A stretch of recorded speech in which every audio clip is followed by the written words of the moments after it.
I'm Cindy Mason. I'm an AI researcher, but I'm a bit different than most of my AI colleagues because I also study human science in addition to my AI research. Especially, I'm interested in positive emotions and behaviors like love, compassion, kindness, and caring.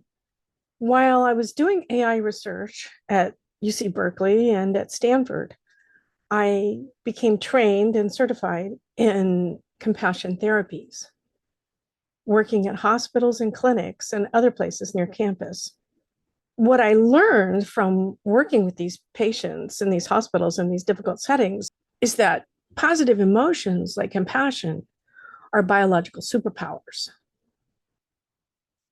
The people who received compassion therapies outlived and outshined their doctors' predictions. And we published a paper about this.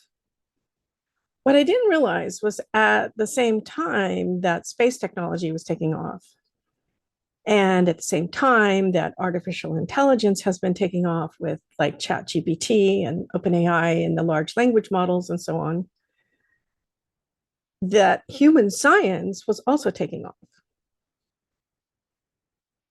Almost every field in medical science has had breakthroughs around positive emotions like compassion, love, and kindness, and caring. And so basically what's happened is we've had an explosion of insights into a previously invisible world about ourselves, our social and emotional lives, and how this affects our biology. These ideas, these breakthroughs, they're more information than we've had in the whole history of humankind about ourselves. These ideas, these breakthroughs relate not only to film, but to the social cyber worlds that we're creating with immersive gaming, virtual reality, and our devices, and the growing increase of artificial intelligence in our lives. We're going to learn about this in this film.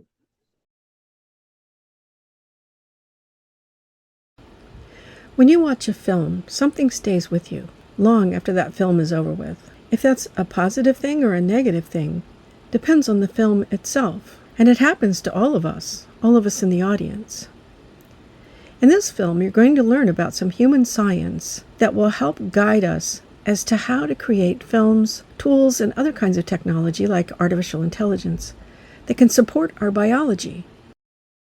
We do this by creating experiences through sound and image that support the positive emotions and social experiences that give rise to so many positive functions in the body. Why does it make sense to have this topic for the Geena Davis Institute? Because it turns out the emotions and social experiences that so support our biology, these are the behaviors and emotions of girls and women. We're talking about motherly tenderness, caring, love, compassion. These are behaviors and experiences that we need to see more of in films. And it turns out science backs up that sentiment.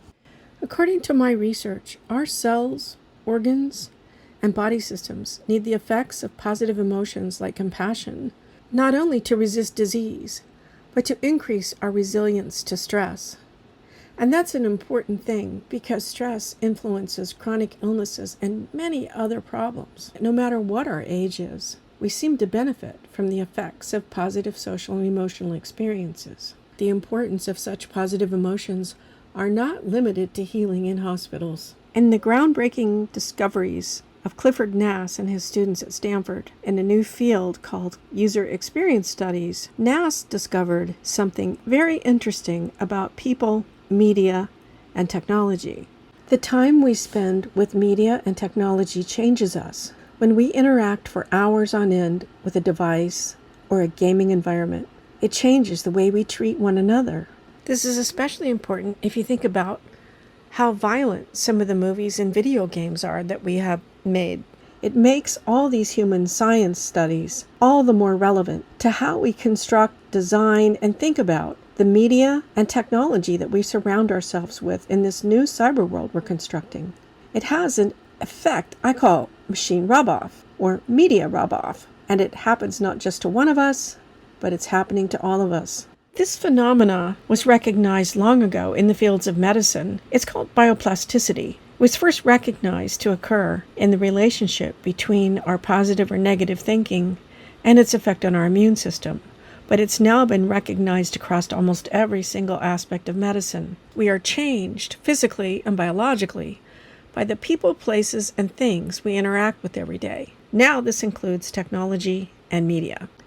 So the next time you play a game, watch a movie, or spend hours and hours immersed in whatever you're doing, ask yourself, what's rubbing off on me?